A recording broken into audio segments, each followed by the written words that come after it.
اللهم صل على سيدنا محمد يا رب صل وسلم دائما ابدا على حبيبي. حدیث میں آتا ہے مسلمان وہ ہے جس کی زبان اور ہاتھ کے شر سے دوسرے مسلمان محفوظ رہیں. تو اس کا مطلب یہ نہیں ہے کہ لوگوں کو تھپڑ مت مارو جا کے. ایسا تو کوئی بھی نہ اس زمانے میں کرتا تھا نہ اب کرتا ہے. لوگ کہتے ہیں نہ میں کسی کو مکہ مارتا ہوں، نہ میں بلا وجہ کسی کو گالی دیتا ہوں، نہ میں تھپڑ مارتا ہوں. تو میرے زبان اور ہاتھ کے شر سے دوسرے مسلمان کیا ہیں؟ محفوظ ہیں. او بھائی یہ تو پہلے بھی محفوظ تھے، ہر دور میں محفوظ رہے ہیں. کون بھی بلا وجہ کسی کو جا کے مارتا ہے؟ اس حدیث کا مطلب یہ ہے کوئی ایسا کام نادانستہ طور پر نہ کیا جائے کہ آپ کی نیت تکلیف پہنچانے کی نہیں ہے لیکن پھر بھی سامنے والے کو تکلیف ہو رہی ہے. ایسا کام نہ کیا جائے. گاڑیاں جو غلط پارک کر دیتے ہیں.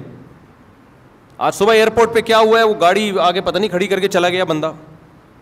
تلاش کر رہے ہیں یار ہمیں جمعے میں پہنچنا ہے، بھائی بندہ کدھر ہے؟ پھر ہارن مارتے رہو، پھر پتہ نہیں کہاں سے آ رہا ہے.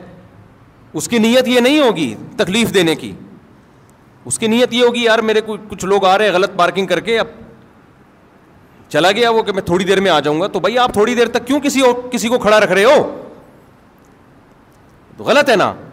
ایسی جگہ پہ آپ کیوں گاڑی 5 منٹ کے لیے بھی کیوں کھڑی کر رہے ہو گاڑی؟ آپ خود تکلیف اٹھاؤ نا، پارکنگ پہ کھڑی کرو اور پیدل چل کے آؤ. آپ اپنے آپ کو 5 منٹ کی تکلیف سے بچانا اور دوسرے کو 25 منٹ کی تکلیف میں ڈال دینا. اور وہ 5 منٹ کی تکلیف جو دوسرے کو ہوتی ہے وہ بھاری اس لیے لگتی ہے کہ اس کا ڈیوریشن معلوم نہیں ہوتا کہ کم وقت آئے گا کبھی. ہے سمجھ میں نہیں آ رہی میرا خیال بات. ایک اور گڑبڑ لوگ بہت زیادہ کرتے ہیں، خوب اچھی طرح سمجھ لو، یہ کبھی بھی نہ کیا کرو. جب آپ سفر پہ جائیں نا کہیں، جتنا سامان آپ آسانی سے اٹھا سکتے ہیں اٹھائیں. کبھی بھی ایکسٹرا سامان اس نیت سے نہ لیں کہ دوسرے کے پاس سامان کم ہے تو اس کے بیگ میں ڈال دوں گا. یہ غیر اخلاقی حرکت ہے. دوسرا کم سامان اسی وجہ سے ہو سکتا ہے لے کے آ رہا ہو تاکہ میں ہلکا پھلکا رہوں. وہ اس لیے نہیں لے کے آ رہا کہ میں محلے والوں کے بھی سامان اٹھاؤں. میں یہ بھی بہت ہو رہا ہوتا ہے. یار کائنڈلی ذرا یہ بیگ، آپ کا بیگ خالی ہے نا، یہ چلغوزے رکھ لیں ذرا اس میں. وہ خالی جان کر رکھا ہوا ہے ہم نے تاکہ ہم ہلکے پھلکے جائیں. ابھی میں سفر پہ گیا تو ایسے ہی گیا نا، یوں ہی کچھ بھی نہیں تھا. وہ پوچھ رہے بیگ کہاں ہے، میں نے کہا میں ٹوٹل میں ہی ہوں بس. تو کہنے بھائی کیا ہے، میں نے کہا میں ٹوٹل یہی ہوں، میں ٹوٹل مجھے ہی مشین سے گزارنا ہے تو گزار لو بھائی. کیوں میں جان کر ہلکا پھلکا گیا ہوں یار، کیا بیگ کی ایک ٹینشن اٹھائے آدمی. تو 1 آدھ دن کا سفر ہوتا ہے تو کپڑے لے جانے کی بھی ضرورت نہیں ہوتی.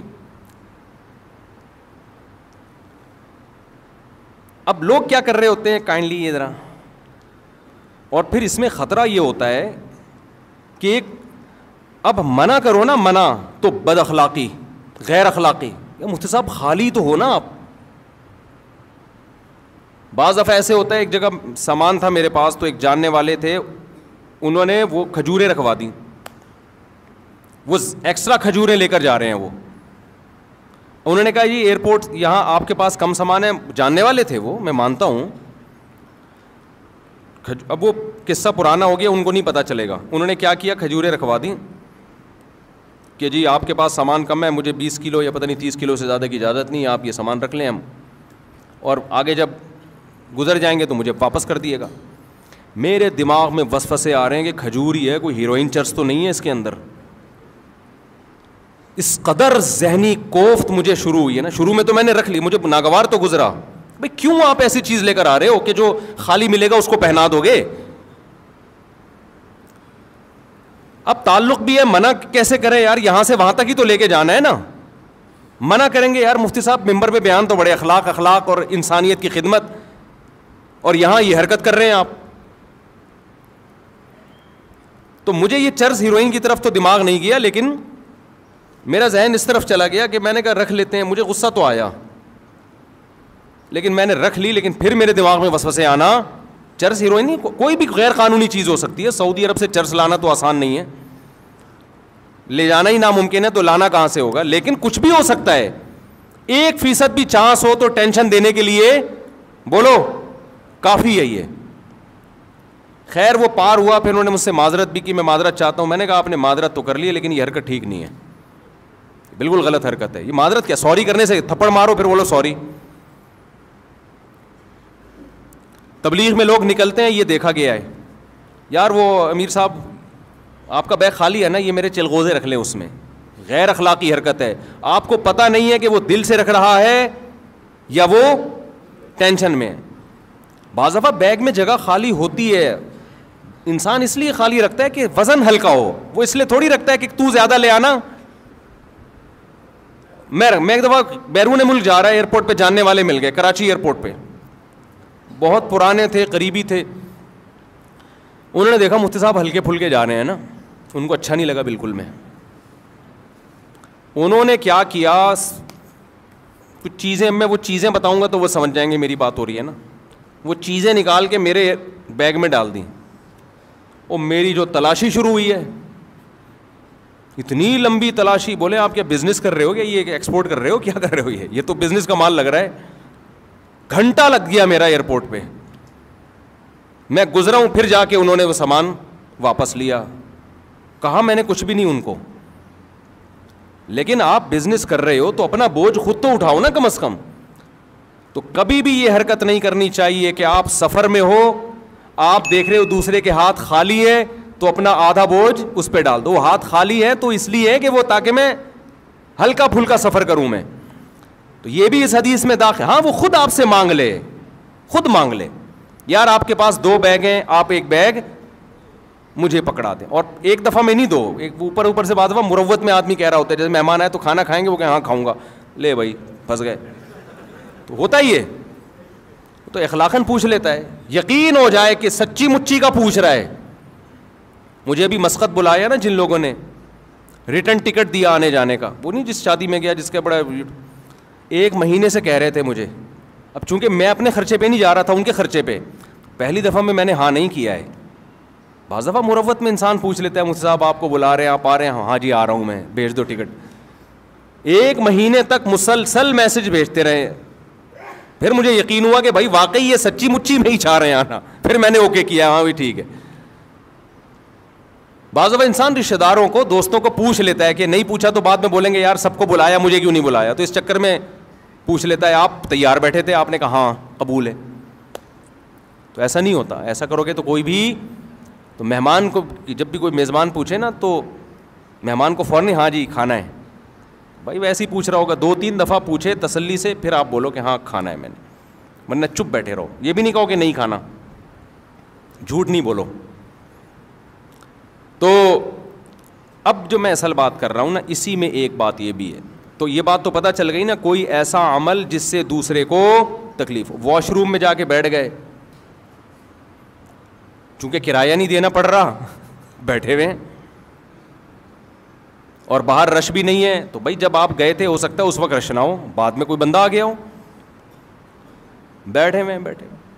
واش روم میں صحیح طرح سے صفائی نہیں کی آپ نے. اب یہ باتیں تو ممبر پہ کیا آپ سمجھائے آدمی, تو بچوں کے سکھانے کی چیزیں. پبلک ٹوائلٹ میں سفر کے دوران بہت جانا ہوتا ہے نا انسان کا, تو بعض رپورٹیں اچھی نہیں ہوتی ہیں, ٹھیک ہے نا, اس کو اچھی رپورٹیں نہیں ہوتی. تو یہ تمام چیزیں, اسی میں ایک بات خوب اچھی طرح سمجھ لیں, جب بھی کوئی مہمان آئے نا, مہمان سے 1 دفعہ کھانے کا پوچھو, 2 دفعہ, 3 دفعہ, 4تھی دفعہ مت پوچھو, وہ مصیبت میں آئے گا. میرے ساتھ ایسا اتنا زیادہ ہونے لگا ہے کہ اب میں ڈپریشن میں جانے لگا ہوں, اب میں غصہ کرنے لگا ہوں لوگوں پہ. اب کہیں بیان کے لیے گئے, یہاں سے نکل کے ادھر گئے, حضرت مفتی صاحب چائے پئیں. بھائی چائے پی لی ہے میں نے. نہیں یار, ہمارے گھر آپ آئیں اور کچھ کھائے بغیر چلے جائیں, یہ کیسے ہو سکتا ہے؟ بھائی میں نہیں کھا سکتا, میں اللہ کی قسم نہیں کھا. تھوڑا سا تو رکھنا, 6 سموسے لا کے رکھ دیے. ہم نے کیا کیا, ایک نوالا, پورا تو ختم کریں نا, پورا تو ختم کریں نا, 1 سموسہ پیل دیا ہم نے وہاں بیٹھے ہوئے. اب چونکہ آگے بھی ملاقات ہے, وہ بھی بہت اہم شخصیت ہیں, ان سے بھی ملنا ہے. ادھر گئے, مفتی صاحب یہ بتائیں کھانا چلے گا یا شربت چلے گا؟ بھائی کچھ بھی نہیں چلے گا, اگر کچھ اور چلا تو میں نہیں چلوں گا, پھر میں چلنے کے قابل نہیں. مفتی صاحب دیکھیں یہ تو ہو نہیں سکتا. آپ ہمارے گھر آئے ہیں اور کھائے پیے بغیر چلے, یار نہیں کھا سکتے. یہ میں آپ کو حقیقت بتا رہا ہوں, اور یہ صرف میرے ساتھ نہیں, بہت سے لوگوں کے ساتھ اور بھی ہو رہا ہوگا. تو میں اپنی کوئی پرسنل چیزیں شیئر کرنا ممبر پہ مقصد نہیں ہے, بتانا مقصد ہے مثال سے کہ تکلیف کس طرح سے لوگوں کو ہوتی ہے. نہیں مفتی صاحب, کائنڈلی مفتی صاحب, پلیز مفتی صاحب, یہ کیسے ہو سکتا ہے, آپ آئے, آپ کی وجہ سے ہمارے گھر میں 4 شادیوں کے پھڈے ہوئے ہیں, آپ کی وجہ سے ہمارے گھر میں یہ ہوا ہے, آپ کیسے کھائے پیے بغیر چلے جا سکتے. کائنڈلی دل میں یہ بھی ہوتا ہے بعض لوگوں کے. پھر لڈو کھا لیں, تھوڑا سا لڈو کھا لیں, میری خاطر لڈو کھا لیں. میں تو لڈو ویسے ہی نہیں کھاتا بھائی, نہ مٹھائی کو مجھے عادت ہی نہیں ہے.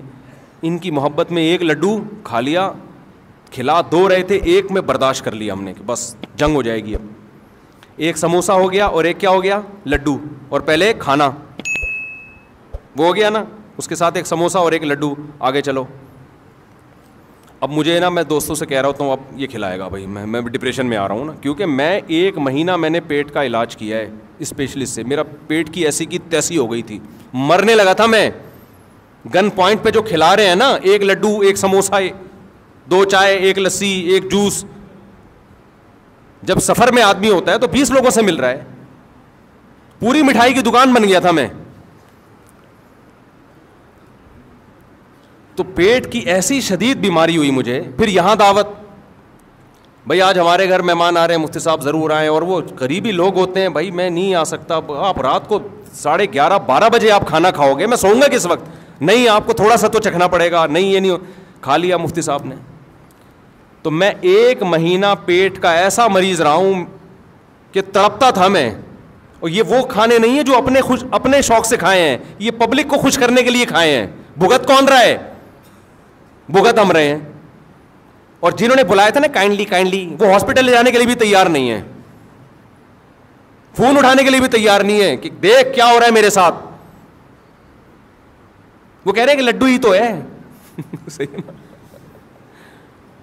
ہاسپٹل ایڈمٹ ہوا, ڈریپیں لگی ہیں, پھر حکیموں سے علاج کرایا کہ بھائی کیا ہو گیا پیٹ کو. مجھے تو پتا تھا کیا ہو گیا ہے, ڈاکٹر کی سمجھ میں نہیں آ رہا تھا. پھر 1 مہینہ کورس کیا دواؤں کا, اس کے بعد جا کے پیٹ کیا ہوا, سیٹ. اب پھر سفر کرو, پھر وہی سیٹنگ. رات بھی یہی ہوا ہے میرے ساتھ. کھانا کھا لیا میں نے تمیز سے, بس بھائی بس, نہیں یہ تو ہوگا, نہیں میں نہیں کھاؤں گا بھائی, میں نہیں کھا سکتا. آگے جی اب ایک اور چیز کھلائی, وہ کیا کھلائی وہ میں بتاؤں گا, وہ سمجھ جائیں گے میری بات ہو رہی ہے. میں نے کہا, پھر میں نے ایک حربہ استعمال کیا. میں نے کہا یار کبھی بھی جاؤ نا کسی سے ملنے, بولو پیک کرا دو, پیک کر دو. اور پیک کرتے ہی کسی کو پکڑا دیا, بھائی تو کھا لے, یہ میں وہ کھاؤں گا جو میں چاہوں گا. تو تمہارا باپ تو میرا باپ نہیں ہے جو تو مجھے کھلائے گا. ایسے تو ہماری ماں نے ہم کو نہیں کھلایا یار اس طریقے سے, وہ بھی تھوڑا ہماری مرضی کا خیال کرتی تھیں. ڈاکٹر ساری دنیا کے متفق ہیں کہ اگر آپ دوسرے کی مرضی کا کھاؤ گے نا, تباہ و برباد ہو جاؤ گے. صحت اسی کی اچھی ہوگی جو خود فیصلہ کرے گا کہ میں نے کیا کھانا ہے, کس ٹائم پہ کھانا ہے اور کتنا کھانا ہے. جس کی کبھی کبھی کوئی ریلیشن ہو نا تو وہ تو چلو بد پرہیزی کرے. ایک طرف ہم یوٹیوب پہ ڈاکٹروں کی تحقیقات دیکھ رہے ہوتے ہیں, میٹھا صحت کے لیے نقصان دہ, بلڈ پریشر اور یہ اور فیٹی لیور اور فلانا لیور. تو اس پہ آدمی کو ایک موٹیویشن ملتی ہے, بھائی اب مفتی صاحب پراٹھے چھوڑ دو بیٹا, پراٹھے کیا کرو بہت ہو گئے. اوپر سے پراٹھوں کے ساتھ پھر یہ چیزیں بھی ٹھوسی جا رہی ہیں. تو جب اس طرح سے ہوتا ہے نا تو آدمی اسٹریس میں جانا شروع ہو جاتا ہے. جب بہت زیادہ ہونے لگا نا میرے ساتھ, اب رات بھی ایسے ہی ہوا, تو وہ انہوں نے کھلا دیا. اس کے بعد جو پوری رات میرا حشر ہوا ہے, صبح میری فلائٹ, مجھے جانا ہے, میرا سفر ہے, پھر جمعے کا بیان ہے. تو میں نے کہا یار انہوں نے, اچھا میں نے ان سے کہا پیک کرا دو, تو انہوں نے کہا پیک بھی کر دوں گا اور ایک کھا بھی لو. یہاں پہ ایک پیک کیا اور ایک وہاں لا کے رکھ دیا, اب کھائیں نا پلیز, کھائیں نا آپ. کھا لیا ان کو خوش کرنے کے لیے, میزبان کو. اس کے بعد میری جو رات کو کنڈیشن ہوئی ہے, نہ دن میں نیند ہوئی نہ رات میں نیند ہوئی ہے, بیان 2-2 گھنٹے کے, پھر صبح. تو وہ جو حالت میری ہوئی ہے وہ میں, نہ کوئی دوا بھی نہیں, کوئی میڈیسن بھی نہیں جو کھائے آدمی. اور پھر میڈیسن کیوں کھائے بھائی, اپنے آپ کو دوا کو عادی کیوں بنائے. تو میں نے کہا یار یہ بد اخلاقی کر نہیں سکتے. غصہ جاری, ذرا سا غصہ جاری کیا نا, ایک کلپ آ جائے گا, باتیں دیکھو اور ایٹیٹیوڈ دیکھو, اخلاق دیکھو مفتی صاحب کے. وہ مجھے حدیث یاد آ رہی ہے بار بار کہ ایسے موقع پہ ان کو بتاؤ بھائی آپ اپنی محبت میں دوسرے کے آرام, یہ وہ محبت ہے کہ اندھی کے بچہ ہوا چوم چوم کے مار دیا اس نے, ایسی محبت کا کیا فائدہ میرے بھائی. اور اب میں سوچ رہا ہوں ہمیشہ ٹفن میں اپنا کھانا ساتھ لے کے جاؤں, کیونکہ اگر ہم نے یہ مرغ و مسلم اسی طرح شروع کر دیے نا, جا رہے ہیں تو وہاں یہ کھا رہے ہیں ادھر وہ کھا رہے ہیں, تو ہم تو گئے. ایک دن آئے گا میں یہاں بیٹھا ہوا ہوں گا, یہ مفتی صاحب بیٹھے ہوئے گول, یہ توند ہوگی اور ادھر سے لمبائی چوڑائی برابر, مفتی طارق مسعود اسکوائر. تو ایسے ایسے چیزیں بناواؤں گا میں, آپ کو تو یہ صحت پہ کوئی اثر نہیں پڑے گا, نہ بھاگ سکیں گے نہ چل سکیں گے. شادیوں وادیوں کی باتیں بھی, جب آدمی کی صحت برباد ہوتی ہے تو باتیں کرتے ہوئے بھی برا لگتا ہے پھر وہ. تو یہ چیز غلط ہے. آپ مہمان سے ایک دفعہ پوچھیں, 2 دفعہ, 3 دفعہ, چوتھی دفعہ, 3 دفعہ بھی بہت ہے, چوتھی دفعہ بالکل نہیں پوچھیں. سامنے لا کے رکھیں بھی نہیں. لوگ کہتے ہیں رکھ لیں دینا, آپ تھوڑا سا, بھائی تھوڑا سا بھی کیوں چکھوں میں یار. اور میری عادت بچپن سے ہے, بازاری چیزیں الحمدللہ نہیں کھاتا. مجھے نہیں یاد پڑتا اب میں نے رمضان میں کبھی شربت پیا ہو, اللہ ماشاء اللہ شاید انگلیوں پہ گن کے پیا ہوگا. شدید پیاس کے روزوں میں بھی شربت نہیں پیا, پانی پیا. اگر شربت پینا تو گھر میں بنا کے لیمن نچوڑا اور پی گئے. یہ اسی وجہ سے تھوڑا ڈیزائن ٹھیک ہے ابھی تک ہمارا. میں نہیں کہہ رہا میری صحت کوئی قابل رشک ہے, لیکن زیادہ آڑا ترشا نہیں ہوں الحمدللہ. اس کی وجہ یہ کہ پیکنگ کی چیزیں شروع سے چھوڑی ہوئی ہیں بچپن سے ہی. نہ ماں باپ نے عادی بنایا, نہ ہم نے اس کا اپنے آپ کو عادت ڈالی. گھر میں پڑے ہوتے ہیں جوس کے ڈبے میں ہاتھ بھی نہیں لگاتا, اور سب کو پتہ ہے میرے بارے میں, جوس لا کے لوگ رکھتے ہیں یہ کبھی بھی نہیں پیے گا. ہم کیا پیتے ہیں, کل میں بکری کا دودھ پی رہا تھا, ایک امریکہ سے مہمان ملنے کے لیے آئے, گلاس میرے ہاتھ میں تھا, بکری کا دودھ نکالا, پی رہا ہوں, پکڑا گیا میں اسی وقت. ابھی آدھا منہ کو لگا, وہ کھڑے ہوئے, میں نے کہا بھائی ان کو دفتر میں بٹھاؤ یار, یہ کیا ہو رہی ہے. گائے کا دودھ نکالا, پیا الحمدللہ. بکری کھڑی ہوئی, آپ لوگ جہاں زیارت کر سکتے ہیں اس کی. بچہ بھی ہمارے گھر میں یہی اسی بکری کا دودھ پی رہا ہے. ایک لیٹسٹ ورژن ہے نا, 15.5 تھے, 15 ہو گئے الحمدللہ. تو جو 15واں آیا ہے نا مارکیٹ میں, ایک چائلڈ اسپیشلسٹ ہے, اس نے کہا ہے کہ ماں کے دودھ کے علاوہ بھی اگر کوئی دودھ پلانا ہے تو بکری کے دودھ کے علاوہ کسی اور چیز کے بچے کو قریب بھی پھٹکنے نہ دیں. چائلڈ اسپیشلسٹ لیڈی ڈاکٹر, بڑی خاندانی ڈاکٹر ہے. اس نے کہا ڈبے کے تو قریب بھی نہ جانے دو بچے کو. سمجھتے نہیں ہو میرا خیال ہے, بچے کے لیے بہترین ہے بکری کا دودھ. تو اپنے گھر میں بچے ہو نا, صحت کے لیے بکری پال لو. ایک جب بچہ پال سکتے ہو تو بکری تو اس سے آسان ہے نا. تو میں تو کھاتا ہی نہیں بھائی, وہ اب زبردستی جوس بھی پلا رہے ہو, گلے کی ایسی کی تیسی, پیٹ کی ایسی کی تیسی. تو یہ بھی اس میں داخل ہے. المسلم من سلم المسلمون من لسانہ و یدہ. آپ اپنی محبت میں دوسرے کا بیڑا غرق بولو مت کرو. سمجھتے ہو کہ نہیں سمجھتے؟ دوسرا, جب بھی کسی کو رات کو سونے کے لیے جگہ دو تو ایسے بندے کے ساتھ جگہ دو جو خراٹے فری ہو. بہت دفعہ میزبان لوگ اکرام میں میرے ساتھ بندہ لگا دیتے ہیں کہ مفتی صاحب کے ساتھ یہ سوئے گا. وہی سو رہا ہوتا ہے, مفتی صاحب نہیں سو رہے ہوتے. حقیقت اس قسم کے عجیب عجیب سے خراٹے آ رہے ہوتے ہیں. کئی دفعہ ایسے ہوئے سفر میں. تو میں لوگوں سے کہتا ہوں یار مجھے اکیلا کمرہ دو, میں نہیں سو سکتا, کسی پتہ نہیں کیا خراٹے آئیں. تو آپ اس کا خیال کیا کریں. بس بات کو سمیٹتا ہوں میں. جب گاڑی آپ پارک کرو تو 100 دفعہ خود سوچو یہ کہ کوئی یہاں سے گزر سکتا ہے. دیکھو مشہور حدیث ہے, رسول اللہ صلی اللہ علیہ وسلم نے ارشاد فرمایا کہ ایمان کا سب سے آخری درجہ یہ ہے کہ راستے میں کوئی تکلیف دہ چیز اس کو ہٹا دیا جائے. تکلیف دہ چیز پھینکنا تو کفر ہے.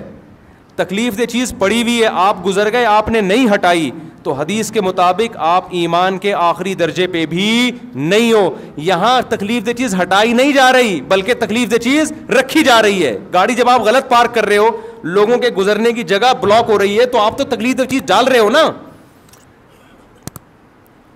سمجھ میں آ رہی ہے بات کہ نہیں آ رہی ہے؟ یہ تو آپ ڈال رہے ہو تکلیف دہ چیز. مسجدوں میں ایسا ہوتا ہے, خوب سمجھ لیں. دیکھو ایک موسم ہے گرمیوں کا, سب کو پتا ہے گرمی ہے, پنکھے چلیں گے. ایک موسم ہے سردیوں کا, ٹائٹ سردی پڑ رہی ہوتی ہے, سب کو پتا ہے پنکھے نہیں چلیں گے. ایک موسم ہوتا ہے سردی جا رہی ہوتی ہے, گرمی آ رہی ہوتی ہے, یہ بیچ کا موسم ہوتا ہے. اس میں کچھ لوگوں کی رائے ہوتی ہے پنکھے چلنے چاہیے, کچھ لوگوں کی رائے ہوتی ہے پنکھے نہیں چلنے چاہیے. تو اب یہ تو نہیں کہ کمیٹی والے پورا اجلاس بلائیں گے کہ الیکشن ہو.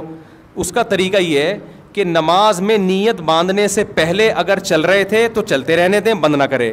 اگر بند تھے تو کوئی اس کو چلانے کی کوشش بولو نہ کرے. بعض دفعہ کوئی مریض ہوتا ہے, وہ یہ دیکھ کے پنکھے کے نیچے کھڑا ہو جاتا ہے, پنکھا بند ہے جی مجھے سردی لگ رہی ہے, میں پیچھے سے کسی کو کچھ ہوا, وہی ہوا جو ہمارے ہاں ہوتا ہے, اس نے آ کے ٹھک کر کے پنکھا چلا دیا کہ اتنی گرمی ہے پنکھے کیوں نہیں چل رہے ہیں آپ. یہ سارے بیوقوف ہیں جو نیت باندھ کے کھڑے ہوئے ہیں, ان کو نہیں پتا تھا پنکھا چلانا چاہیے. تجھے زیادہ گرمی لگ رہی ہے یا تو زیادہ ان کا خیر خواہ ہے. کئی بار ایسے ہوا. ایک امام صاحب کا میں نے خود دیکھا واقعہ, ان کی طبیعت خراب تھی, موسم یہی تھا نا فروری مارچ کا, جب سردی گرمی کے بیچ کا موسم ہوتا ہے. امام صاحب کھڑے ہوئے, ہمارے مسجد کے امام تھے, ہم پیچھے مقتدی بن کے نماز پڑھ رہے تھے ان کے پیچھے. فجر کی نماز تھی, کسی نے پنکھا چلا دیا, امام صاحب والا بھی. اب وہ بیچارے نا نماز میں کانپ رہے ہیں, اور نماز کے بعد جو انہوں نے سنائی ہے میں ترجمہ نہیں کروں گا, میں اس کا ترجمہ نہیں کر سکتا جو انہوں نے. تو انہوں نے کیا کیا, انہوں نے کہا یہ سارے جو ہے نا بورڈ ان پہ لاک لگا دیے انہوں نے, حالانکہ یہ بھی زیادہ ہو گیا نا, چابیاں سے کھولو پھر بٹن آن کرو, اتنا غصہ آیا ہوں. تو یہ امام تو تھا تو اس نے تو سنا دی, لیکن جب یہ مقتدی کے ساتھ ظلم ہوتا ہے وہ بیچارہ تو سنا بھی نہیں سکتا. تو یہ تمام چیزیں بھائی آپ خود تھوڑی سی تکلیف اٹھا لو, دوسرے کی راحت کا خیال کرو. پنکھے اگر نماز سے پہلے نہیں چل رہے تو اب نماز میں نہیں چلیں گے, جتنے چلانے تھے چلا دیے. اور اگر نماز سے پہلے چل رہے ہیں تو کوئی پنکھا بند کرنے کی کوشش نہ کرو. آپ کو سردی لگ رہی ہے, آپ کونے میں کھڑے ہو جاؤ, آپ بہت پیچھے کھڑے ہو جاؤ جا کے. تو یہ تمام وہ چیزیں ہیں جن کا ہم لوگ خیال نہیں کرتے. اسی طرح وضو کرتے ہوئے جو چیزیں پھینکی جاتی ہیں وضو خانے میں, پھینکنے پر پابندی نہیں ہے, بہاؤ لازمی اس کو. دوسرا جب آ کے بیٹھے گا وہ آپ کے تبرکات دیکھنے کی اس میں ہو سکتا ہے صلاحیت نہ ہو. بہت سے تبرکات ایسے ہوتے ہیں, کچھ لوگ عادی ہوتے ہیں, بہت سے لوگوں کو گھن آتی ہے, وہ نہیں دیکھ سکتے ایک دوسرے کے تبرکات. سمجھتے ہو کہ نہیں سمجھتے ہو؟ تو یہ تمام وہ چیزیں ہیں میرے بھائی جس کا خیال کرنا چاہیے. اور اس میں اور بہت ساری مثالیں ہیں, لیکن بیان میرا لمبا ہو جائے گا, وقت چونکہ مکمل ہو چکا ہے. گھڑی بھی بھولا ہے, دیکھو میں بار بار ایسے کر کے دیکھ رہا ہوں. تو وقت مکمل ہو چکا ہے. تو حدیث میں جو آتا ہے نا کہ مسلمان وہ ہے جس کی زبان اور ہاتھ کے شر سے دوسرے مسلمان محفوظ رہیں. اس کا مطلب یہ نہیں کہ آپ لوگوں کو ماریں پیٹیں, نہیں, یہ تو کوئی بھی نہیں کرتا. اس کا مطلب ہے نادانستہ طور پر غلطی سے بھی کوئی ایسا کام نہ ہو جس سے دوسرے کو تکلیف ہو. اللہ ہمیں اس پر عمل کرنے کی توفیق عطا فرمائے.